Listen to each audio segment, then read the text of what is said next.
All right, what's going on, family? In this video, I'm going to be talking about probably one of my more highly requested video topics because I know this is a very popular topic, especially on social media when it comes to any and all things business funding, and that has to do with sequencing.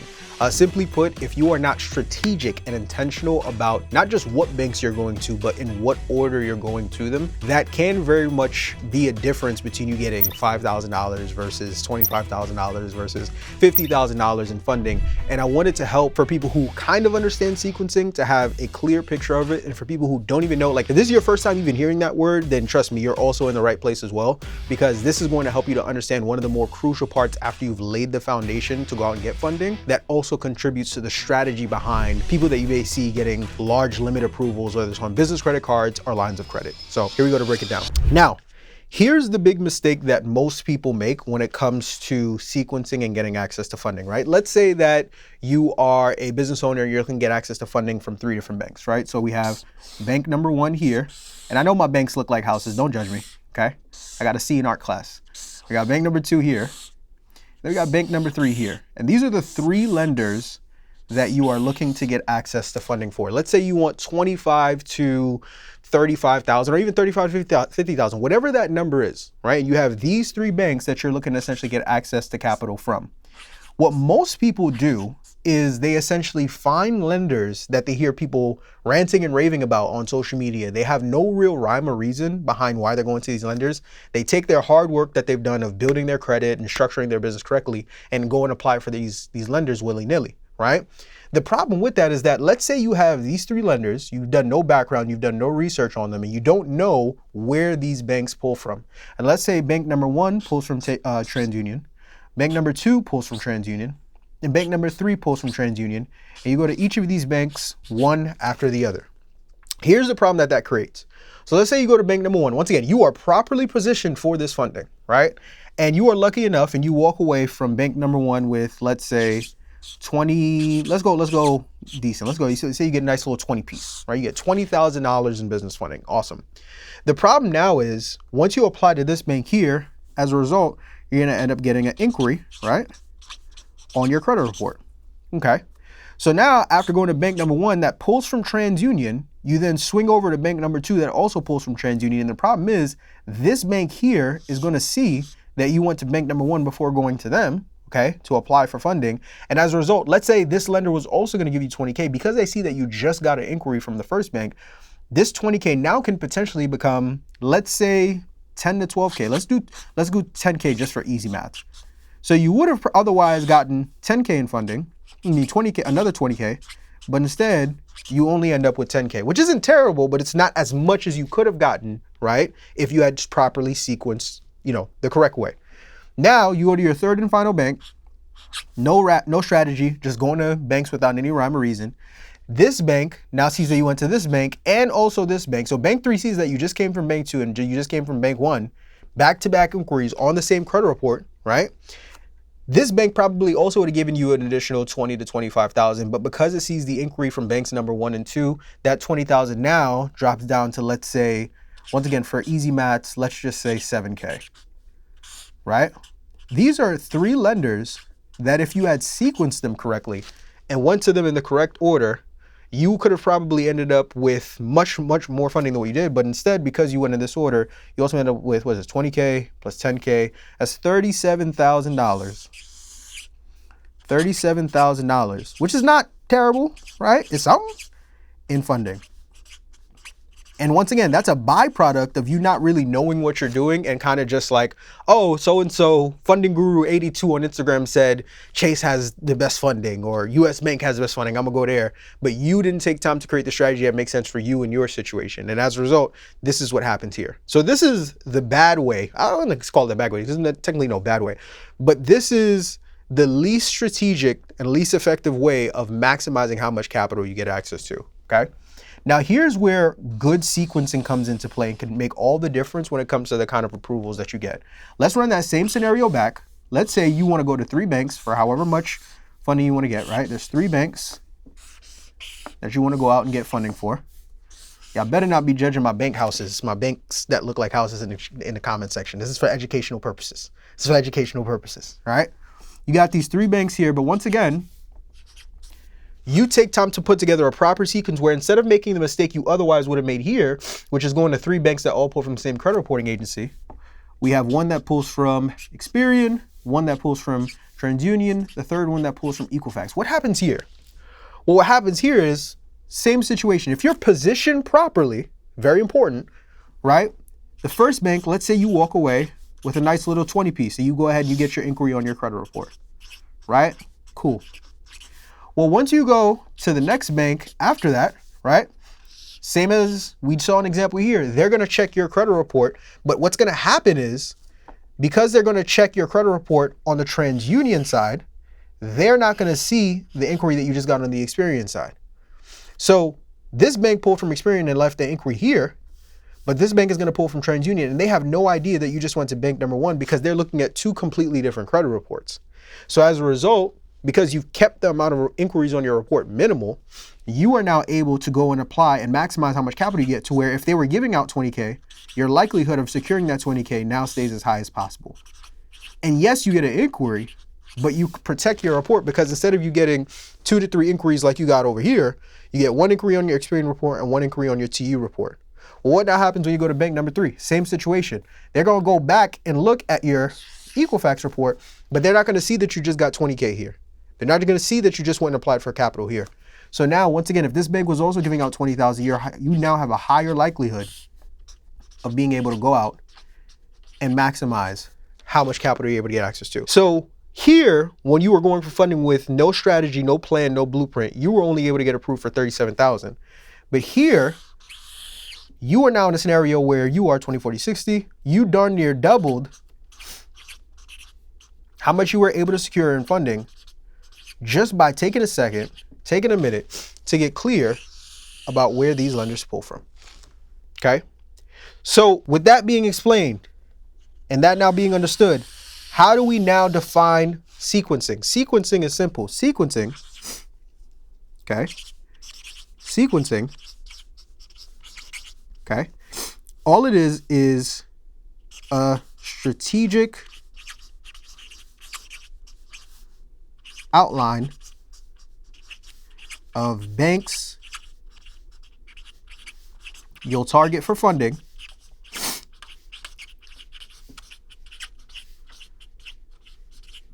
okay, that maximize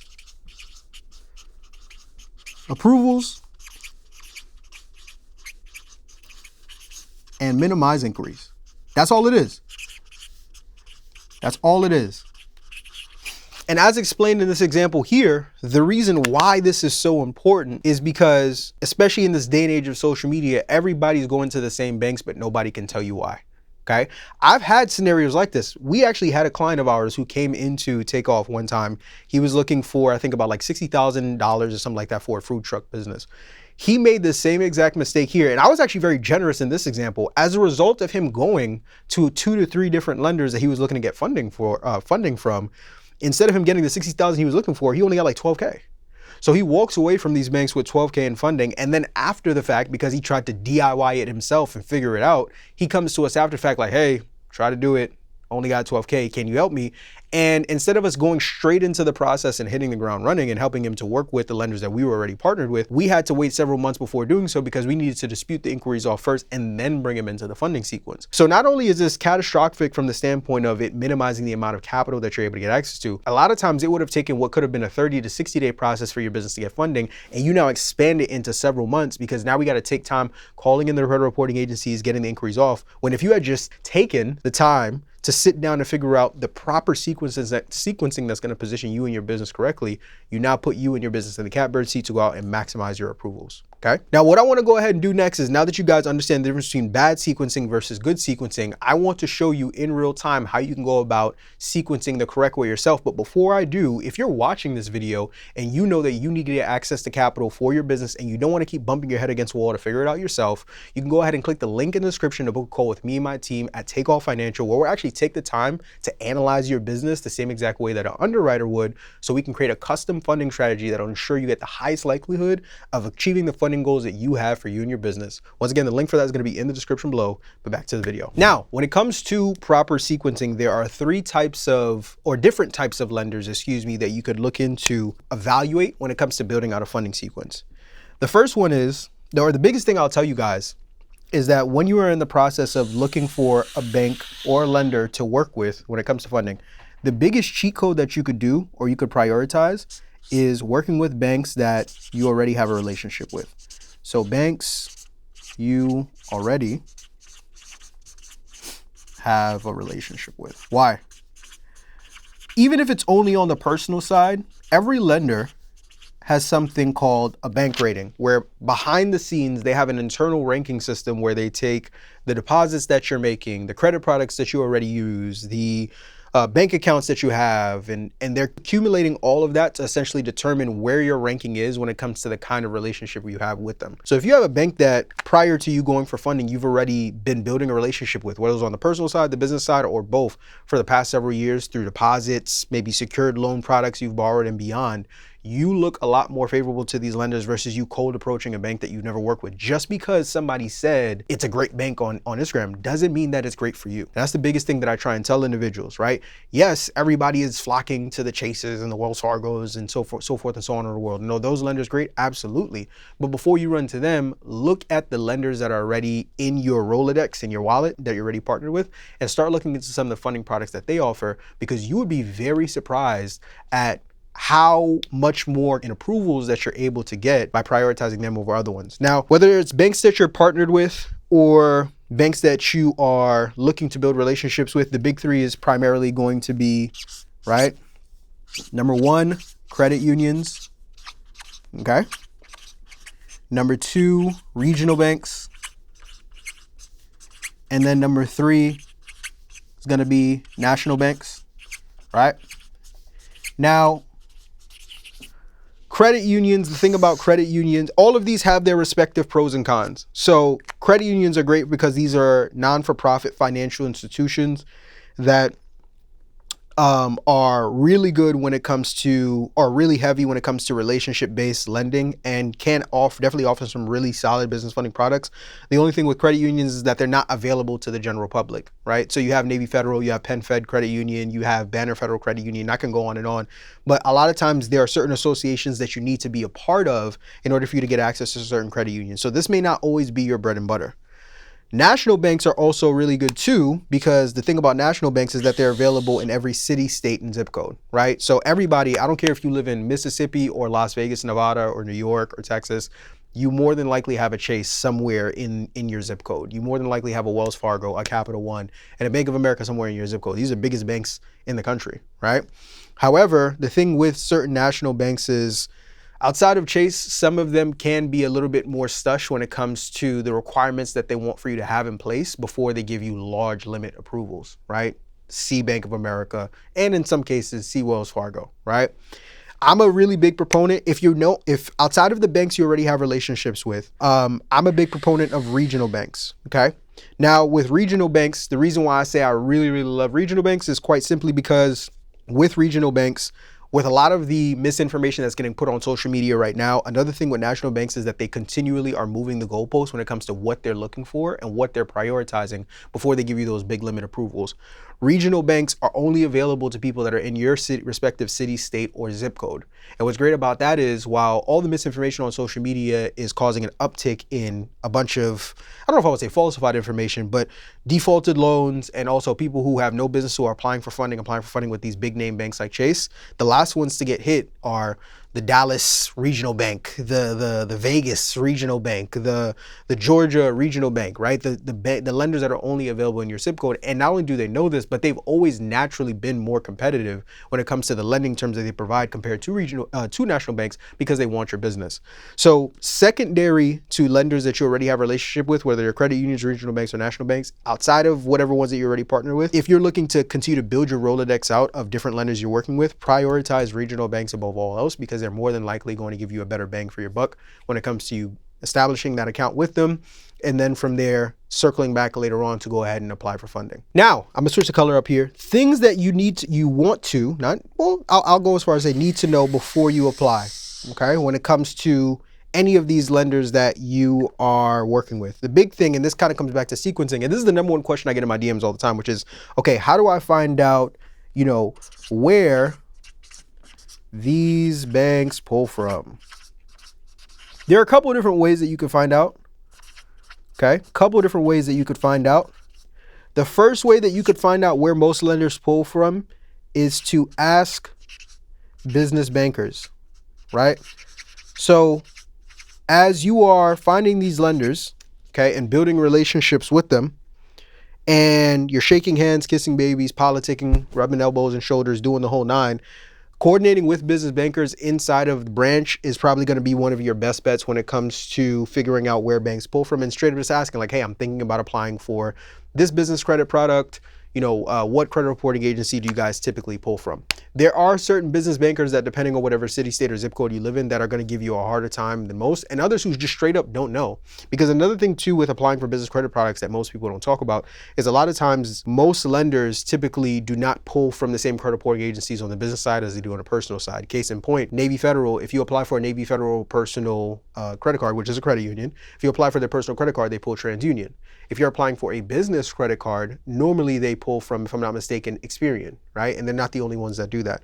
So another great option outside of business bankers, if you feel like you're not able to get a concrete answer, is to look at online databases. So I know that one of the more common ones that people talk about, and if you don't know, you could definitely get familiar, is creditboards.com. And what's great about creditboards.com is that this is a website that allows for you to be able to go on and see from different borrowers and people on the personal side and on the business side from all across the country where these credit reporting agencies where these banks are pulling from as it pertains to credit reporting agencies, so that it's able to give you a clearer picture of, okay, once you identify these banks, how you're sequencing them in a certain order to where your credit report is not getting beat up while you're in the process of applying for funding. Now, the next thing that you want to keep in mind when it comes time for you to apply for funding is also in terms of how you're going about applying. Now, typically when you're applying for a funding product, there's usually only one of two ways to apply, right?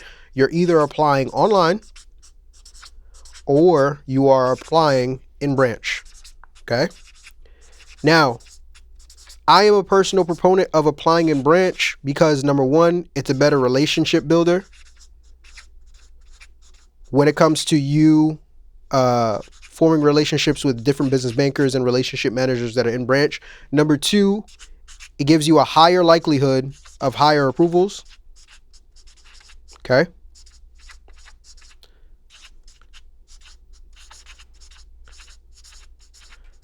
Okay. And also, if you get a low approval, you can get a reconsideration right then and there. What do I mean by that? I remember one time I applied for a business credit card and only got approved for $10,000 on the spot. And I was applying in branch with a relationship manager of mine. That same moment, we called into the reconsideration line, not me by myself, but me alongside with him. And we were able to get that bump from $10,000 up to, I think it was like $30,000 to $40,000 or whatever it may be. That is not something is that something I otherwise would have been able to do on my own? Yes, but because I was able to do it with and through the relationship manager, that also helped me tremendously because they were able to speak directly to the underwriters that ultimately reviewed the application and gave me the approval that they gave me. This is why applying in branch is always going to be the ultimate cheat code, because it just gives you a lot more leverage than you otherwise would not have if you are applying at home. So keeping these things in mind from the standpoint of understanding what bad sequencing looks like in terms of just applying to lenders willy-nilly versus what good sequencing looks like when you are strategic about where different banks pull from as it pertains to credit reporting agencies, and also the big three, which is credit unions versus regional banks versus national banks, and understanding how to prioritize banks you already have relationships with and what banks like regional, for example, that you can go ahead and prioritize in your funding process. And then also getting clear about the most important thing, which is like, hey, how do I find out where different banks pull from, whether you're asking business bankers or using resources like creditboards.com. And most importantly, prioritizing things like applying in branch ultimately come together to give you the strategy that you need when you're applying to not just get approved, but to maximize the size of approvals that you're getting for you and your business. That's all for this video, family. I hope you all appreciated this immensely. And as a reminder, if you haven't already, if you are looking to work with me and my team so we can walk you through the funding process just like this and even more thoroughly, the link to speak with us is going to be in the description below. But until next time, peace.